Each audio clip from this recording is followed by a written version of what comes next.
Number 6. Oh, Rachel, this is going to be a good one. This is going to be a good one. Chuck. Survey fatigue. You know what? I'm going to let you go first on this one, Rachel. So this is a conversation Chuck and I have had numerous times over the years.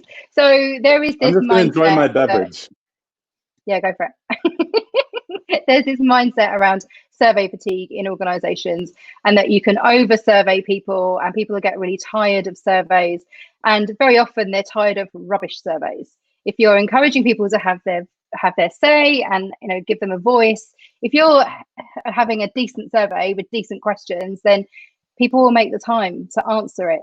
Part of our role, I think, is to understand what are all the different surveys going on in an organization, because probably if people are feeling survey fatigued, or if you're being told that people are feeling survey fatigue, it's probably because there's surveys that you're not aware of, where your people are being asked for their views all the time. So to get ahead of that, you need to know your organization and know what's going on. And when that pushback comes in terms of people are feeling, survey fatigued, you need to understand why. How many surveys have gone on? So that's my view, is that ideally you have planned surveys and you manage expectations and you know when they are. But I'm curious about your view, Chuck. I'm going to bring this comment in from Laura because it's so well placed. Laura, thank you for teeing this up. So true. It is such. I'm having a drink for this. Of mine. Thank you. Yeah, please do. I'm going to crack my knuckles on this one. Yeah, here's it. One, it doesn't exist. It's basically this boogeyman of surveys that we have out there, where we have boogeyman of surveys. I love that. We have shifted the blame of bad surveys off to our employees. We have said we can't do any more surveys because they've got survey fatigue. Well, if they're tired of anything, it's of taking really bad surveys. So we've shifted the blame from us, the ones that are often the ones creating them. Not totally responsible, but it should fall on us a bit, that we've shifted the blame to our employees, that it's more their problem, their fatigue.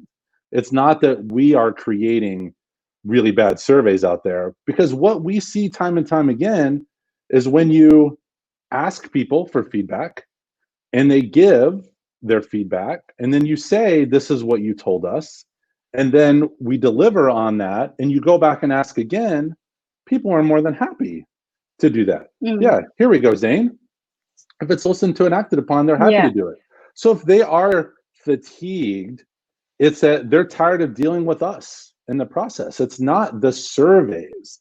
That's where we've shifted the blame. And I see it's become this term that people use that I don't even know if they've even talked to their employees about it. Maybe we're the ones that are fatigued.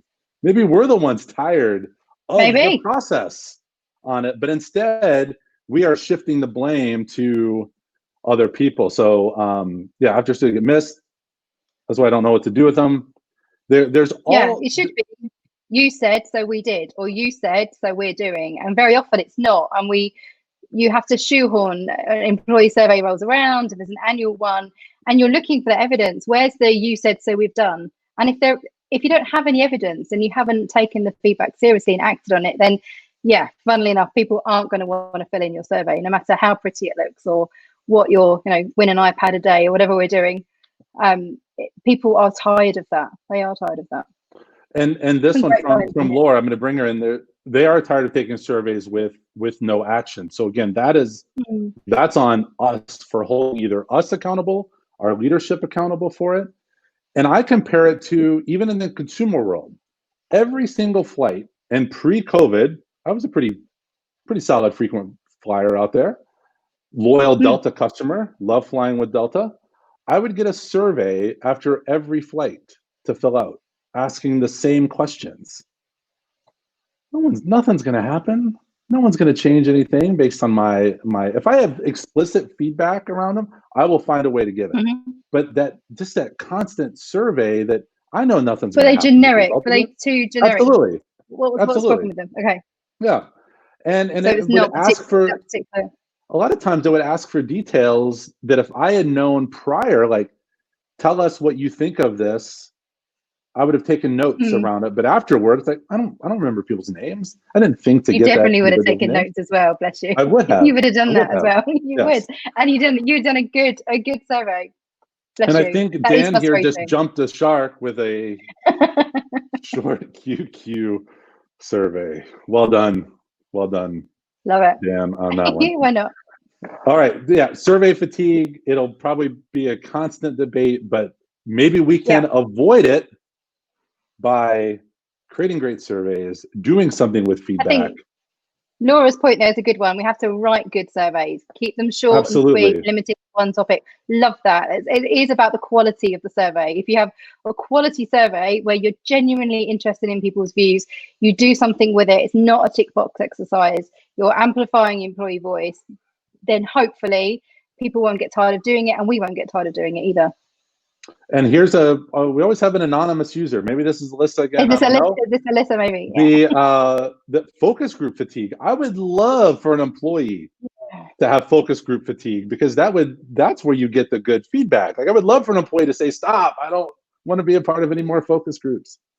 See, I find whenever I talk to clients and we're going to do focus groups and they say, oh, I know just who to invite. I'm like, hold on a second. Let me tell you my criteria. I don't just want your noisy people and the positive pennies, positive pennies are great, but I need your negative Nigels as well. I need everybody. I need to hear everybody's voice.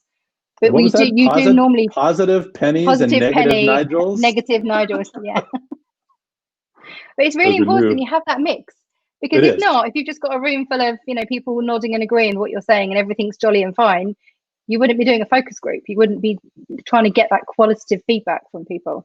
Yeah, much to the chagrin of some of my colleagues, Rachel, I tend to be known maybe as a negative Nigel. I like taking that contrarian view from time to time. So I'm shocked by that, Chuck.